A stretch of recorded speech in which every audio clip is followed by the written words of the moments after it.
wabarakatuh. Waalaikumsalam warahmatullahi wabarakatuh. Nggak apa-apa, emang kan kalau jawab salah, kalau salah wajib ya. Di dalam hati. Kembali lagi ke channel Ainun. Hai. Mas banget Anun ini mampu paling gak karena gue banget aku gak mau nanti kalau udah jam 10. Aku lapar. Ya udah, ayo beneran seriusan. Siapa yang gak serius? Aku nggak serius. Marahin. Oke, ayo. Oke teman-teman semua, come back again in Ainun Ais Channel. Oke, alhamdulillahirobbilalamin. Malik yaumiddin, khaliqu kulli syai'in fil alamin la syarikalah. Asyhadu an la ilaha illallah wa la syarikalah wa asyhadu anna Muhammadan abduhu wa rasuluh. La nabiyya ba'da wa la rasula ba'da. Amma ba'd. Langsung aja. Nah, di sini mungkin teman-teman bingung ini mau ngapain sih Nona 3 di sini. Di sini insyaallah sesuai dengan requestan beberapa teman-teman. Banyak yang nanya kayak, Kak, UII gimana seleksinya, Kak, wawancaranya apa gitunya, dan lain-lain. Dan insyaallah alhamdulillah di sini juga aku ada di teman-teman aku. Di sini ada siapa? Kenalin dong. Ada yang namanya Salma Kodi Pria. Arya Sal Kodi. IG di bawah ini ya. Iya. Yang sampingnya ada Ustazah siapa? Meriza Isna. Masya Allah. Dan insya Allah kita bertiga di sini akan mengupas tuntas setajam silet. Cut. Semua pertanyaan yang udah kalian tanyain kemarin, entah lewat Salma atau entah lewat Meriza atau entah kemarin lewat Q&A yang udah aku kasih di IG aku kemarin.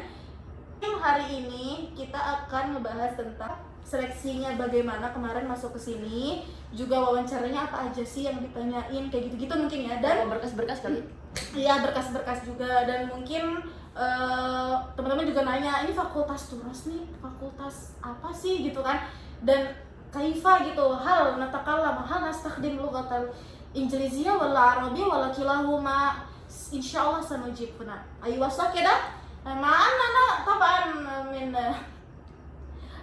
mu'zamuna min syarqil awsat, insyaallah natakallam bilughatil arabiyyah tamaman hatta akhir. Naam wala la? Muwafiq? Lah, Ayo, karena lah jadi kita nggak jadi wafik. Oke, insyaallah mungkin dari atau Salma atau Meriza mau jelasin intinya fakultas turas ini nih gimana sih? jadi itu Fakultas Turas ini baru ada pas tahun kita. Tuh, kita angkatan pertama. Ya, kita angkatan pertama guys. Jadi di UI itu yang satu-satunya jurusan yang berbahasa Arab itu cuma fakultas kita, itu Turas. Dan itu baru ada S2 aja, S3-nya belum ada. Tuh. Terus apa sih Fakultas Turas itu? Ada kan Islamic Studies yang English, pakai bahasa pengantar English. Kalau kita ini bahasa Arab, tapi ada juga perbedaannya. Kalau Turas ini kita emang merujuk maraji yang kita pakai, masadirnya juga itu dari kitab-kitab Turas gitu. Jadi referensinya dari iya. Iya, memang fakultas ini kayaknya ya kakak-kakak mayoritas yang di kelas kita juga rata-rata anak-anak lulusan Timur Tengah. Tapi tidak juga semua yang Timur Tengah, ada juga yang dari UIN FDI, ada yang UIN. Pokoknya yang mungkin notabene sebelumnya mereka sudah belajar bahasa Arab gitu, memahami ya, apapun itu yang penting kuncinya loghah Arabiyah tamaman gitu. Dan tadi kan udah dijelasin sedikit sama Kak Salma ya. Jadi sebenarnya di sini nih kita di UI ini ada 4 fakultas. Nah, kita itu masuk di Islamic Studies. Nah, Islamic Studies ini terbagi menjadi 3. Ada Islamic Studies reguler, ada yang BIB ya, BIB. Jangan ketawa ya ente. Ustazah. Ada yang BIB, ada juga yang kita ini Fakultas Dirasah Islamiyah wa Turasiyah. Ya. Nah kita ini yang cabang ketiganya dan yang terbarunya. Dan BIB juga baru masih di sini. Ya. Jadi BIB itu apa sih? Nah, jadi Islamic Regular ini mereka yang udah berjalan 3 tahun. Alhamdulillah udah sampai saat ini udah angkatan ketiga. Nah, buat yang BIB atau yang double degree ini dan yang Turas ini kita semua ini baru angkatan pertama. Nah, BIB sama yang Islamic Studies yang regular ini dua-duanya pakai bahasa Inggris. Bedanya yang BIB ini mereka setahun di sini kuliahnya ya. Terus setahunnya lagi di Edinburgh di Inggris. Itu lagi kakak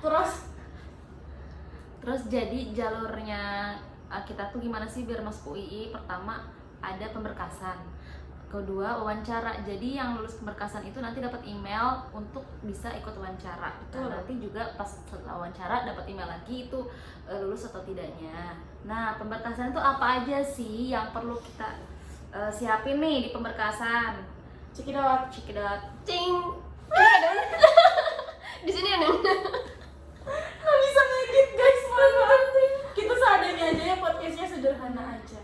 Kitanya sederhana, tapi insya Allah pastafid minna kasir insya Allah. Ini semua pemberkasan itu Tergantung fakultasnya. Kalau fakultasnya English, bahasa pengantarnya berarti pakai bahasa Inggris. Tapi karena kita turos dari Arab, jadi bahasa Arab CV-nya. pengalaman ini sesuai pengalaman kita kemarin ya. Jadi pertama tadi KTP atau paspor, yang kedua itu adalah CV, yang ketiga adalah surat vaksin, terus bukti transfer. Kan nanti kita pendaftaran itu bayar 750.000, jadi kita nanti transfer dulu ke ada rekening UI, dikasih nanti setelah itu ya kita screenshot tuh bukti transfernya. Nah, Betul. nanti itu bakalan diupload di pemberkasan. Betul kan, kalau kemarin kita yang bayar 7,5 ya guys. Ya, 750.000. Terus tadi aku kan tanya lagi ke adik kelas aku yang udah daftar, yang udah ngisi itu berkas yang tahun ini nih buat yang next ini. Katanya tetap sama, masih 750.000. Jadi teman-teman sediakan uang segitu buat pendaftaran. Habis itu ijazah otomatis ya, ijazahnya Ijazahnya tuh kayaknya yang paling utama yang bahasa Arab. Tapi kemarin aku pakai ini sih, bahasa Arab. Terus bahasa Inggrisnya juga aku masukin aja karena aku punya. Tapi kemarin waktu aku apply berkasnya emang pakai syahadah asli Al Azhar sih. Kalian lagi pakai muakkotah nggak?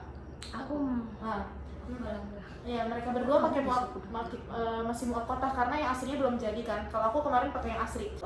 Nah, terus ya pokoknya gini, untuk jurusan yang mau masuk fakultas Dirasah Turasiyah ini, untuk khusus anak-anak Timur Tengah itu, kalau kalian punya ijazah asli dari kampusnya, dari Al Azhar atau mungkin yang Yaman, yang Al Ahqaf, atau apalagi sih Madinah, yang dari Maroko semuanya. Nah itu pakai ijazah asli dari dari kuliahnya itu, yang penting bahasa Arab kan udah pasti bahasa Arab kan kalau di Timur Tengah. Jadi nggak perlu TOEFL. Nah itu kan, terus gimana kalau yang TOEFL-nya Kak?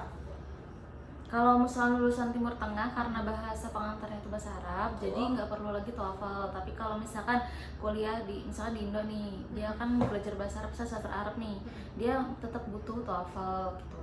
Terus untuk TOEFL itu di jurusan kita itu bukan syarat, tapi cuma nilai plus aja, gitu. Diutamakan. Iya. Terus IPK, jadi ada IPK itu minimal 3,0 ya. Jadi nanti kayak dinilaikan, pasti kayak di Timur Tengah itu kan nilainya beda kan sama IPK di Indo. Jadi nilainya nanti ditranskrip dulu, dikonvert ke IPK. Nah, nanti dapat nilai itu IPK-nya berapa sesuai standar yang di IPK di Indo kan. Nah, dihitung nanti kalau misalkan kurang dari 3 nggak bisa ya. Jadi pokoknya minimal 3 gitu. Betul. Motivation letter. Oh, iya. Berapa disuruh 2.500 katanya minimal. Berarti berapa halaman kalian tulisnya? 4 atau 5. Pokoknya 2.500 Iya. lah. Hitung aja nanti di Word kan. Motivation letter juga berbahasa Arab. Dan itu harus ada di dalamnya tuh tercantum kayak ngebahas topik tesis yang mau diteliti ketika S2. Tapi itu cuma gambaran aja sih, nggak harus nanti tesisnya tentang itu. Betul. Jadi Kayak yang penting kamu tuh S2 punya tujuan gitu. nanti kalian lihat aja contoh bikin motivation letter gimana sih, banyak itu udah pasti banyak di Google apa di mana. Kita bikin versi Arabnya gitu. Kalau dulu kita tuh kayak ngenalin diri kita dulu pertama, kayak kita tuh dulu ambil jurusan apa, habis itu ketertarikan isi kita. motivation letternya. Iya. Terus kayak ketertarikan kita kenapa ngambil jurusan ini, yang terus betul. ini. Kira-kira kaitan enggak? Habis itu nanti goals kita ke depan juga berkaitan enggak kira-kira sama ini, background kita, terus yang mau kita ambil sama goals kita ke depannya. Ya, itu harus sama kalau bisa ini sinkron. sinkron, Iya, biar sinkron. dilihat tuh sama ini. Ya, apa yang membuat dari diri kamu itu meyakinkan untuk diterima, untuk bisa menjadi salah satu penerima beasiswa di sini tuh juga apa? Jadi kayak aku ini jelasin aja sejujur-jujurnya diri kamu di motivation letter itu gitu. Terus Di CV juga ya tulis aja gitu. Iya. pengalaman apa aja, apalagi kalau misalkan yang suka nulis udah gitu aja, Sertain sertain semuanya. aja. Terus juga kita ada ini sebenarnya sunnah. Jadi di sana tuh di kolom itu, nanti di kolom apply berkas itu ada yang bintang, ada yang enggak ya. Nah bintang tuh yang wajib diisi, yang enggak dikasih bintang tuh enggak wajib ya. Nah kebetulan ada kolom proposal tesis ya guys. Nah ini sebenarnya yang penting sih, tapi kemarin bintang nggak sih lo? Setahu aku enggak wajib, sunnah. Makanya sunnah aku ada tau kalau buat isi proposal tesis, tapi memang setahu aku itu tuh nggak dibintangin gitu, jadi nggak wajib. Nah karena mungkin gitulah, maksudnya yang kampus pun tahu kita kan rata-rata yang kesana juga yang daftar jurusan Timur Tengah ya, notabene seperti contoh Al-Azhar Kairo dari Mesir. Nah kita kan gak ada pengalaman buat nulis skripsi gitu kan ya teman-teman, seperti yang teman-teman tahu sendiri. Terus kayak ya itu disunahkan aja sih buat nulis buat proposal tesis, tapi ini jangan kalian entengkan. Ini sangat penting banget kalau bisa diisi. Kalian lihat aja nanti contoh di YouTube di Google contoh proposal tesis. Nah itu juga pakai bahasa Arab, karena nanti setelah ini kita akan lanjut ke sesi wawancara. Itu sangat berguna banget, nanti dibahas di sesi wawancara pas seleksi. Oh, di pemberkasan juga kalian harus nyiapin rekomendasi. Recommendation letter. Jadi recommendation letternya tuh bukan biasa, sepertinya biasa kan recommendation letter itu dosen, kita minta dosen kita nulis kan, biasanya kan kayak itu nulis kalau misalkan anak ini berhak nih, kira-kira layak untuk diterima di kampus tujuannya. Tapi kalau yang ini beda, jadi nanti pas pemberkasan kamu itu bakalan ada halaman itu untuk khusus tentang rekomendasi. Nah itu kamu nyantumin 2 rekomendasi, nama, email, alamat, nomor telepon, terus jabatannya sebagai apa, hubungannya sama kamu itu sebagai apa gitu. Nanti ya jadi sebelum kamu upload pemberkasan itu tuh sebelum kamu daftar nih Dwi, kamu cari dulu nih 2 rekomendasi itu bisa dari dosen atau akademisi, yang penting yang kenal kamu.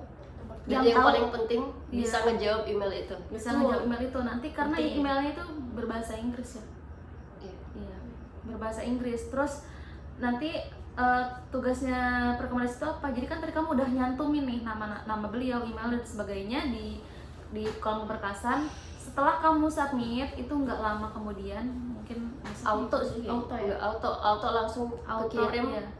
Kayak pertanyaan-pertanyaan dari kampus ke Orang yang ke email, ke emailnya rekomendasi. Jadi itu ada harus batas dijawab waktunya kan ya. Jadi harus dijawab karena ada beberapa yang ternyata orang si rekomendasinya itu kan sibuk gitu. Jadi agak telat lah jawabnya gitu. Jadi kita harus tanyain aja gitu. Ini saya udah bilang. Jadi pelan-pelan pas pertama saya mau daftar kampus ini, syaratnya seperti ini.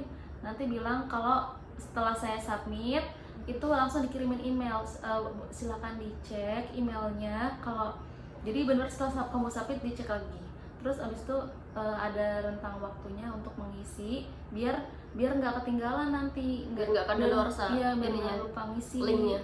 Jadi nggak apa-apa tanyain terus gitu rekomendasinya. Jadi abis submit tuh langsung tuh tanya ke rekomendasinya. Udah ada email masuk belum? belum? Udah ada email masuk belum gitu. Karena ini penting banget guys, jangan di skip. Maksudnya jangan dianggap enteng. Karena beberapa orang yang tidak lulus berkas akibatnya karena emailnya tidak terjawab kayak gitu. Mungkin sebenarnya bisa lanjut ya, tapi karena tidak ada verifikasi ya. Pokoknya tidak ada kabar dari yang merekomendasikan itu, maksudnya tidak menjawab emailnya, jadinya jadi lebih baik kita tanya. Jadi nanti di email itu bakalan ada pertanyaan-pertanyaan lah untuk rekomendasi. Kira-kira kita ini layak nggak untuk keterima di UII gitu. Terus ya udah kayak gitu. Terus memang emang ada pelampiran itu sih di situ juga. Setahu aku kayak pas di TOEFL ya, ingat gak Kak? Di yang ada yang wajib diisi kayak ada harus nge-upload berkas TOEFL atau TOEFL kemarin kamu nge-upload TOEFL. Iya. Kan kalau Kak Salma nih kebetulan dia itu kemarin sama Mirza juga dari Pare, jadi mereka udah tes TOEFL dan alhamdulillah ada sertifikatnya, jadi mereka ngumpulin itu gitu. Tapi kalau aku kan nggak sempat buat tes TOEFL ya, karena aku juga bingung ngisi apa, tapi wajib diisi kan. Aku nggak punya sertifikat, mungkin bisa ngirim ijazah aja nggak sih, ijazah Arabnya ya? Kalau enggak kemarin tuh ini. Kalau aku Ngisi kemarin nol. ngisi titik tulis aja nol, yang penting diisi ya. Hmm. Atau enggak, iya soalnya itu nggak boleh kosong kan, tapi kita kan itu nggak terlalu diwajibkan ya TOEFL. Nah, aku pun kemarin pakai TOEFL IBT, prediction. Itu makin gak lagi, tapi ya yang cuma yang prediction kan, yang gak prediction.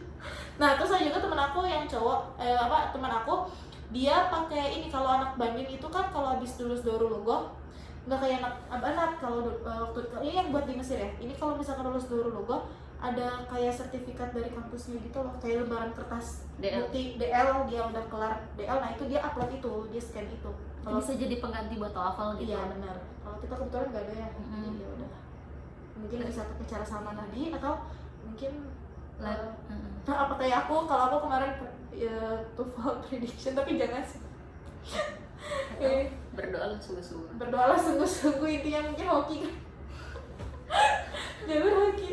Terus apa lagi nih? Udah ya, Udah pemberkasan kan udah. Nanti kira-kira 3 minggu atau sebulan ya. Iya. Itu bakalan dikirimin email siapa yang lolos wawancara gitu. Jadi nanti bakalan ada email, maksudnya bukan nama-nama buat yang lolos, tapi kalau kita dapat email untuk wawancara berarti kita bisa ikut ke tahap wawancara. Kedua, tahap seleksi Oke, kedua. sekarang wawancara. Wawancara gimana sih, Kak? Apa aja pertanyaannya? Iya. Pertanyaan pertama, apa Kak Meriza?